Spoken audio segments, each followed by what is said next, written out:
Welcome eight class student. तो जैसे कि लास्ट वीडियो लेक्चर में हमने ये डिस्कस कर लिए थे कि कुछ बेसिक स्टेप्स क्या होते हैं एग्रीकल्चर में और क्रॉप को प्रोडक्शन करने के लिए। अब इस वीडियो लेक्चर में हम ये कवर करेंगे कि किस तरह सॉइल को प्रिपेयर किया जाता है जिसकी वजह से इसलिए ईजिली उसके अंदर क्या हो सके, खेती हो सके, क्रॉप को इजिली प्रोडक्शन हो सके। सबसे पहला स्टेप जो है प्रिपरेशन ऑफ सॉइल। अब प्रिपरेशन ऑफ सॉइल में दो मेन स्टेज होते हैं। सबसे पहले प्लगिंग, ओके, और जो दूसरा है लेवलिंग। प्लगिंग एक ऐसा प्रोसेस, जैसे मान लीजिए कोई भी सॉइल रहता है बहुत ही ड्राई होता है, ठीक है, तो उसके अंदर एक इंस्ट्रूमेंट यूज किया जाता है जिसका नाम क्या है, प्लग, ओके। वो कर्व लाइक स्ट्रक्चर रहता है और उसको सॉइल के अंदर डिप करते हैं, ओके, और चलाते हैं, जिसकी वजह से सॉइल क्या होता है, लूज होता है। तो लूज होता है तो उसके अंदर के जो न्यूट्रिएंट है क्या होते हैं, बाहर आते हैं, ठीक है। तो सबसे पहला स्टेप ये रहता है। और कौन से इंस्ट्रूमेंट यूज करते हैं इस प्रोसेस के लिए, तो एक तो प्लग है, दूसरा होए। तो उसका एक स्ट्रक्चर आपको स्लाइड में मिल जाएगा, एक ट्रायंगुलर जैसे स्ट्रक्चर होता है। और ये तो होए जो है बहुत ही कहते हैं ना मॉडर्न ही एशियन टाइम से यूज किया जा रहा है और इसको यूज भी किया जाता है वीड्स निकालने के लिए। मैंने बताया था वीड्स एक ऐसे प्लांट है जो हमारे मेन फसल के आसपास उगे रहते हैं, बट वो किसी काम के नहीं होते हैं, ठीक है। वो हमारे जो मेन फसल है उसका न्यूट्रिएंट्स क्या करेंगे, चोरी करेंगे, सनलाइट चोरी करेंगे, तो हमारे जो मेन फसल है उसको तो मिलेगा ही नहीं, ठीक है। ये तो पहली बात हुई एग्रीकल्चर इंप्लीमेंट्स। अब देखो the process of loosening the soil is called tilling और या फिर प्लगिंग। तो जिस मेथड से हम क्या कर रहे हैं, अपने सॉइल को लूज कर रहे हैं, ठीक है, तो उसे क्या बोला जाएगा, टिलिंग और प्लगिंग। अब इससे क्या फायदा है, आखिर इतना लूज कर रहे हैं तो उसकी एक्चुअल बेनिफिशियल पॉइंट क्या है। तो सबसे पहला जो है, इसकी वजह से क्या होगा, मॉइस्चर हमारे सॉइल के अंदर बहुत रिटेन रहेगा, उसके अंदर मॉइस्चर रहेंगे, ठीक है, इवापोरेट नहीं होंगे। इवापोरेट मतलब क्या होता है कि एक प्रोसेस है जिसके अंदर वाटर किसके अंदर कन्वर्ट हो जाते हैं, वाटर वेपर के अंदर। सेकंड पॉइंट, ये इंपॉर्टेंट पॉइंट है कि root can easily penetrate in the soil.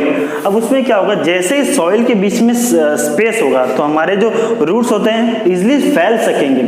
अब इजिली फैल सकेंगे तो रूट्स क्या करेंगे, आसानी से हर एक न्यूट्रिएंट्स को ऑब्जर्व करेंगे और हर एक जगह पहुंचाएंगे, ठीक है। तो सबसे पहली बात तो ये हो गई। दूसरा ये भी मैं बता देता हूँ रूट्स क्या होता है और शूट क्या होता है। दो मेन पार्ट होते हैं कि सॉइल के ऊपर जो पार्ट है उसे क्या बोला जाता है, शूट, और सॉइल के जो नीचे पार्ट होता है उसे क्या बोला जाता है, रूट। तो ये सेकेंड बेनिफिशियल पॉइंट हो गया। अब third, earthworm and microbes can easily decompose humus, ठीक है।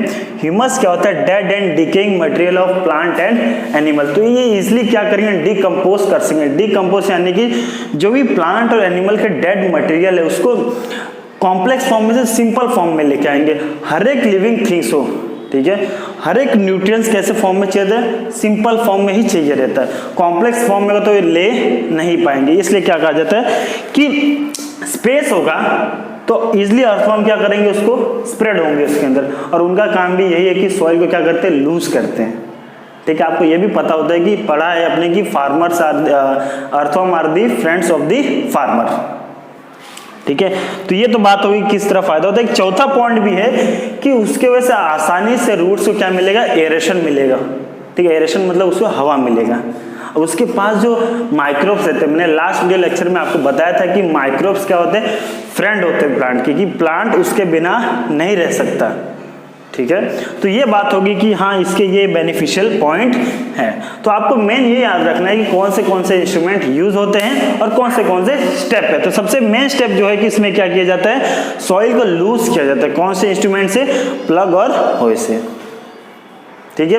तो ये तो बात हो गई कि सॉइल को कैसे प्रिपेयर किया जाता है। जो नेक्स्ट स्टेप रहता है सोइंग, ठीक है। सोइंग एक ऐसा प्रोसेस जिसके अंदर हम क्या करते हैं, सीड जो रहता है, ठीक है, उसको मिट्टी के अंदर डिप करते हैं, ओके। आपको पता है कि सीड ही क्या करता है, एक नए क्रॉप को जन्म देता है, इसलिए हमें अपना सीड चुनना भी बहुत ही जरूरी है, जो परफेक्ट हो, हेल्थी हो, उसके ग्रेन्स जो बने बड़े बड़े हो। तो नेक्स्ट वीडियो में हम ये करेंगे कि पढ़ेंगे कि कैसे एक परफेक्ट सीड को चुनना है, ठीक है, उसको किस तरह स्प्रेड करना है अपने सॉइल के अंदर। So thank you.